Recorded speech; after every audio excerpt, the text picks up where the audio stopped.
It's a pole vaulter's creed, and for the good ones, that creed becomes a way of life. One more inch up here, mirrored by a small accomplishment away from the track. Whether it's school or community service hours or, coming down at the track, it's how well can you do with anything in life. And I've always been that way. Merritt Van Meter lives for that accomplishment, setting a goal, running it down, and most importantly, exceeding it. My goal is the next goal, which can be the next inch, the next 2 inches. It can be whatever it is. It's just progress. And so far, so good. Merritt began pole vaulting as a 7th grader.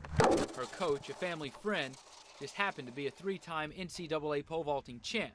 Excellent. Let's go pole vault. Doug Fraley finished 6th in the 1992 Olympic trials held at Tad Gormley. He's competed professionally overseas and has tutored some of the best women pole vaulters in the country. She's got the characteristics that you would want when you say, okay, if we're going to pick a pool of 18-year-old girls this year and we're going to train them for, the next 6 or 7 years to make an Olympic pool, she would certainly be one of them at her age. In fact, those already at the elite level are taking notice. When Merritt was just starting out as a vaulter, Fraley took her to meet the sport's first ever Olympic gold medalist, American Stacy Dragila, the Michael Jordan of women's pole vaulting, if you will. I waited in a line of 20, 30 girls at the pole vault summit in Reno, Nevada. I waited in line to shake her hand. I knew exactly who she was. 4 years later, Merritt would get another chance to meet her idol. By now, though, the idol had become a fan. I saw her this year, and she called me by my name, and I thought I was going to cry. I was so excited.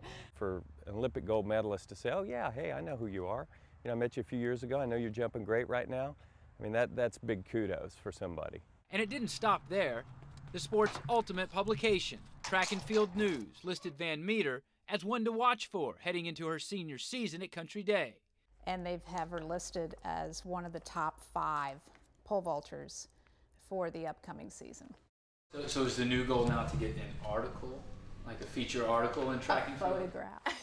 Photograph. Merritt's competitiveness, mostly hereditary. Her mother, Mary Ann, ran track at Iowa. Her father, Cliff, played football at Tulane. Her brother was a running back at Jesuit and now plays at Yale. So this is the gym? Yes, this is the gym. In the Van Meter household, athletics aren't just encouraged, they're expected. And from the beginning, it was obvious Merritt needed some extracurricular activities. We had a pot rack in the kitchen, and she was about a year old, and I came down to find her hanging from her hands, swinging on the pot rack. Gymnastics, softball, soccer, volleyball, track, even horses. Trips to the family ranch in Oklahoma sparked that interest, even led to a year of boarding school where Merritt focused on, what else? Competitive horseback riding. But pole vaulting was her passion, and eventually her escape. Cliff was diagnosed with plasma cell leukemia in April of 2007. Mary Ann Van Meter was constantly on the road, wearing a path between New Orleans and Houston, where her husband was receiving treatment. Meanwhile, the one constant that remained for the youngest Van Meter was a runway, navigated by 14 steps. Her will, like that fiberglass pole, might have bent, but it never broke. There's so many aspects of my life that I loved, and I felt like I was losing them. I was losing my father, and and this structure that my family had was just kind of being messed with. But that elevated bar was the one thing she could control, and the one thing she could conquer. It's not about a substitution. It made me a part of my family is what it did. We all have our different things and we come together, and that was just my part of it. Cliff Van Meter died on May 28, 2008. He was just 53 years old.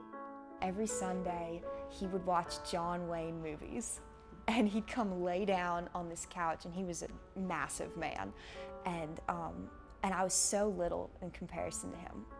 No matter how much I grew, I was always tiny next to Dad, and I would come and I would just kind of lay down across his chest, and he'd just snore as loud as he possibly could. But if you change the channel, he'd wake up like that, and he'd say, "Merritt, I'm watching John Wayne." With a heavy heart, but warm memories, Merritt Van Meter excelled, following up the Track and Field News shout-out with a personal record in her first meet of her senior campaign, 13.2, shattering her old PR by 8 inches. At the next meet, Merritt topped 13.3, at the time good enough for the highest vault in the country by a high school female. On March 22nd of this year, what would have been Cliff Van Meter's 55th birthday, his youngest daughter signed a scholarship to attend the University of North Carolina. Appropriately, perhaps, the school's colors, the same hue as the sky in which Merritt sees her limitations. There is no ceiling. It's pole vault. You go as high as you go.